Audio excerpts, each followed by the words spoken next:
माननीय संसद सदस्यगण, संसद की इस बैठक को संबोधित करते हुए मुझे हार्दिक प्रसन्नता हो रही है। अभी 2 माह पहले हमने संविधान को अपनाने की 75वीं वर्षगांठ मनाए हैं और कुछ दिन पहले ही भारतीय गणतंत्र ने 75 वर्षों की यात्रा भी पूरी की है।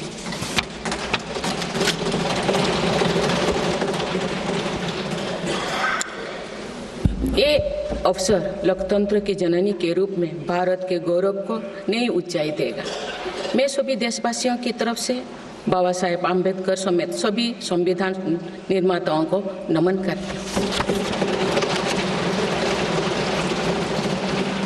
माननीय सदस्यगण, इस समय देश में महाकुंभ का ऐतिहासिक पर्व भी चल रहा है।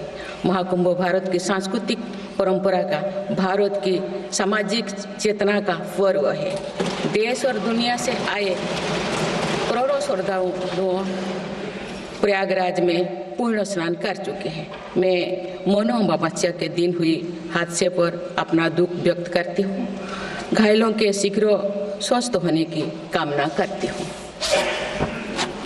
कुछ दिन पहले ही हमने देश के पूर्व प्रधानमंत्री डॉक्टर मनमोहन सिंह जी को खोए हैं। मनमोहन सिंह जी ने 10 वर्ष तक प्रधानमंत्री के रूप में देश की सेवा की। वे लंबे समय तक संसद के सदस्य भी रहे। मैं मनमोहन सिंह जी को भावभीनी श्रद्धांजलि अर्पित करती हूँ। माननीय सदस्यगण, भारत की विकास यात्रा की इस अमृतकाल को आज मेरी सरकार अभूतपूर्व उपलब्धियों के माध्यम से नई ऊर्जा दे रही है। तीसरे कार्यकाल में 3 गुना तेज गति से काम हो रहा है। आज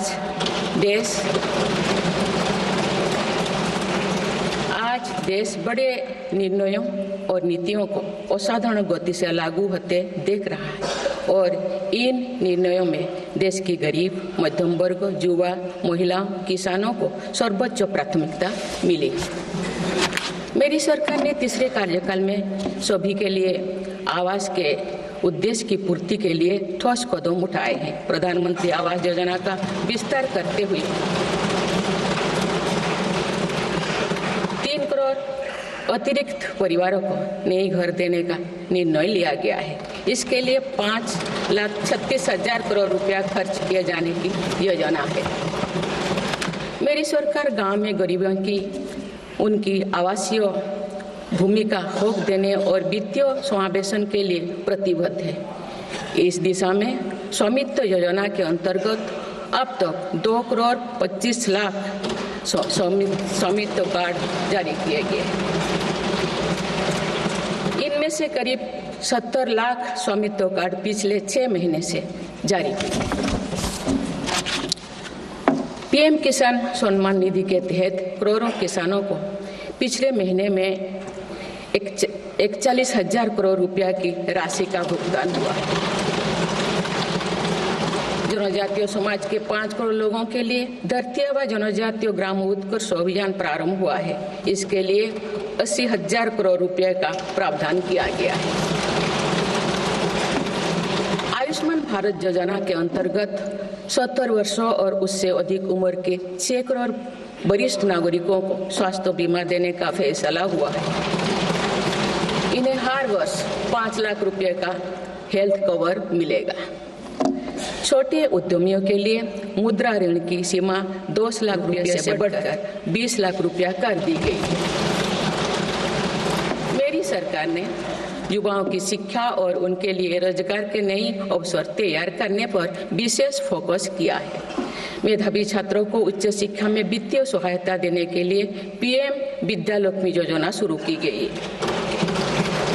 1 करोड़ युवाओं को शीर्ष 500 कंपनियों में इंटर्नशिप के अवसर भी दिए जाएंगे। पेपर लीक की घटनाओं को रोकने और भर्ती में पारदर्शिता सुनिश्चित करने के लिए नया कानून लागू किया गया है।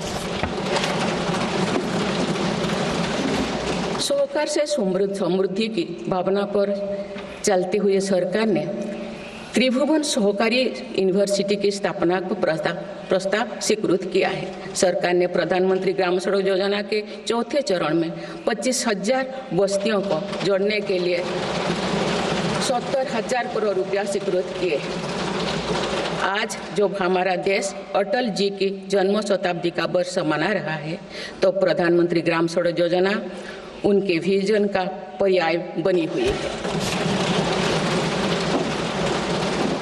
देश में अब 71,000 वंदे भारत, अमृत भारत और नमो भारत ट्रेन चल रही है, जिनमें पिछले 6 माह में ही 17 नए वंदे भारत और एक नमो भारत ट्रेन को जोड़ा गया है। वन नेशन वन इलेक्शन और वक्फ अधिनियम संशोधन जैसे कई महत्वपूर्ण विषय पर भी सरकार ने तेज गति से कदम आगे बढ़ाए हैं। माननीय सदस्यगण, मेरी सरकार के 1 दशक के कार्यकाल ने विकसित भारत की यात्रा को नई ऊर्जा दी है। विकसित भारत के विजन में जन भागीदारी का सामूहिक सामर्थ्य है, देश की आर्थिक उन्नति का रोड मैप है, डिजिटल क्रांति के रूप में टेक्नोलॉजी की ताकत है और आधुनिक इंफ्रास्ट्रक्चर आधार भी है। मेरी सरकार के प्रयास के बल पर भारत दुनिया की तीसरी सबसे बड़ी अर्थव्यवस्था बनने जा रही है। विकसित भारत की उड़ान को हमारे संविधान के आदर्शों का सतत मार्गदर्शन मिलता रहे, इसके लिए सरकार ने सेवा, सुशासन, समृद्धि और स्वाभिमान इन प्रमुख सिद्धांतों को गवर्नेंस के केंद्र में रखा है। सरकार रिफॉर्म, परफॉर्म और ट्रांसफॉर्म के अपने संकल्पों को तेज गति से आगे बढ़ा रही है।